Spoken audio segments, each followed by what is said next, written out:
سوالوں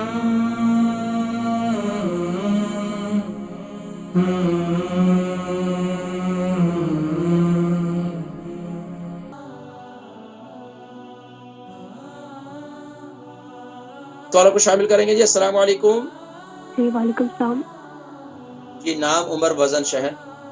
جی میری فرینڈ ہے پاکستان میں, میں نے اس کے لیے پوچھنا تھا. جی فرینڈ کا نام سارا. سارا کی عمر 24. وزن کتنا ہے 60 kg. جی 60 kg. 60 kg. ذرا زور سے بولیں جی. کہاں سے کال کر رہی ہیں آپ؟ وہ پاکستان میں ہے. اچھا پاکستان میں, ٹھیک ہے فرمائیے سوال کیا ہے؟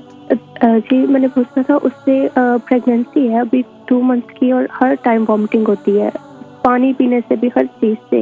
فرسٹ پریگنینسی ہے جی فرسٹ پریگنینسی ہے. جی جی فرسٹ. اچھا اس کے علاوہ کوئی اور پرابلم تو نہیں ہے ان کو پریگنینسی میں؟ نہیں کوئی اور پرابلم نہیں ہے, بس کچھ بھی نہیں, سارا دن میں کھایا جاتا اور وامٹنگ آتی رہتی ہے ہر ٹائم. ٹھیک ہے میری بہن, میں ذکر کرتا ہوں یہ نارمل ہے, ٹھیک ہے یہ نارمل ہوتا ہے ایسا, لیکن میں ذکر کرتا ہوں وومیٹنگ نہیں ہوگی انشاءاللہ. ٹھیک ہے انشاءاللہ. البرکہ ٹرسٹ کا منشور, آؤ غم سمیٹیں خوشیاں بانٹیں. البرکہ ویلفیئر ٹرسٹ انٹرنیشنل نے پیدائش کی خوشی سے لے کر موت کی غمی تک انسانی ضروریات کو مد نظر رکھتے ہوئے یتیموں, بیواؤں, بے سہاروں, ضرورت مندوں اور سفید پوشوں کی مدد کو عبادت سمجھتے ہوئے اس عظیم فریضے کو سر انجام دے رہی ہے. سندھ اور بلوچستان میں البرکہ ٹرسٹ آپ کی زکوٰۃ, عطیات اور صدقات کی بدولت انہیں تنہا نہیں چھوڑتا, اور ان کی ضروریات کو پورا کرنے کی ہر ممکن کوشش کی جاتی ہے. ماہانہ ڈور ٹو ڈور فوڈ پیکس کی فراہمی کے ساتھ ساتھ رمضان المبارک میں ہزاروں مستحقین کے لیے اسپیشل فوڈ پیکس سحر و افطار کا اہتمام کیا جاتا ہے. آپ بھی اپنی زکوٰۃ البرکہ ٹرسٹ کو دیجیے. رابطہ کیجیے 0121 6677 399. ہماری بہن تھی, ان کی فرینڈ ہے سارا, پاکستان میں ہے, اور ان کی ابھی پریگنینسی ہوئی ہے. اللہ پاک جو ہے وہ خیر و عافیت نصیب فرمائے اور خوشخبری جو ہے خوشی نصیب فرمائے. 60 kg ان کا وزن ہے. پریگنینسی ہوئی یعنی کہ پریگننٹ ہوئی ہیں, اب اس کے بعد جو ہے یہ وومیٹنگ ہو رہی ہے. فرسٹ پریگنینسی میں ہو یا اکثر خواتین کو بار بار جب بھی پریگننٹ ہوتی ہیں تو اس کے اندر ان کو یہ پرابلم کا سامنا کرنا پڑتا ہے. اس کے لیے جنجر ٹی استعمال کر سکتے ہیں, لیکن جنجر ٹی یہ بھی کہا جاتا ہے کہ تھوڑی سی گرم ہوتی ہے, تو اس کے لیے دوسرا سب سے بہترین چیز ہے منٹ لے لیں. منٹ کا کہوا بنا لیں, اس کے اندر 2 عدد چھوٹی الائچی ڈال دیں, لیکن تھوڑی سی کوٹ کر ڈال دیں.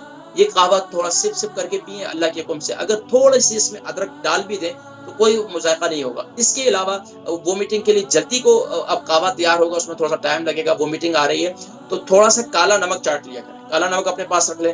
اس کے علاوہ دوسرا کیا کریں کہ یہ زیرہ لے لیں, دھنیا لے لیں, اس کو بھون لیں, اور اس کو جو ہے اس کو بھون کر اپنے پاس رکھ لیں. اس میں تھوڑا سا کالا نمک شامل کر لیں, اس کو تھوڑا چاٹا کریں جب بھی آپ کی طبیعت کے اندر میلا پن ہو رہا ہے. اور دوسرا یہ کہ آپ کو جو خوشبو اچھی لگتی ہے, نہیں تو آپ کم سے کم سوکھے پودینہ اپنے پاس رکھ لیں اور سوکھے پودینے کی خوشبو سونگا کریں.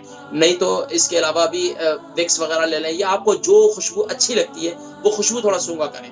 بس اوقات یہ ہوتا ہے کہ کسی وقت بھی کہیں سے کوئی مہک آ گیا, ان کی طبیعت بڑی نازک ہو جاتی ہے جو بھی پریگننٹ ہوتی ہیں. تو اللہ تبارک و تعالیٰ آنے والے مہمان کو ہر طرح سے اس کی حفاظت فرماتے ہیں, لیکن آپ کو اپنے آپ پر بہت کچھ آپ کو مضبوط کرنا ہوتا ہے, اور اپنے آپ پر اپنی فکر کے بجائے اپنے آنے والے بچے کی فکر کرنی ہوتی ہے. اب اپنے کھانے کی آپ کو نہ بھی دل ہو رہا ہو, لیکن آپ کو اچھی غذا کھانی چاہیے. تو ہماری خاص طور پر خواتین جو ہے پریگننٹ ہونے کے دوران جو ہے بہت بیجا اور بالکل بیکار غذاؤں کا استعمال کرتی ہیں, تو اسی طرح کل بچے بھی مختلف جو ہے وہ بیماریوں کا شکار ہوتے ہیں. تو اچھی غذا کا استعمال کریں, فروٹ کا استعمال کریں, باقی دوسری پانی صحیح پیتی رہیں انشاءاللہ, پانی پیتے رہیں. دودھ کا استعمال, اگر اور کوئی بھی غذا نہیں ملتی, نہیں کھاتی, کوئی بھی نہ کھائیں, دودھ ضرور پئیں, دودھ پابندی سے پیتی رہیں انشاءاللہ, لیکن دودھ کے اندر سونف ڈال کر ضرور پئیں تاکہ وہ آپ کو بادی نہ کرے, پیٹ میں گیس نہ کرے. ٹھیک ہے.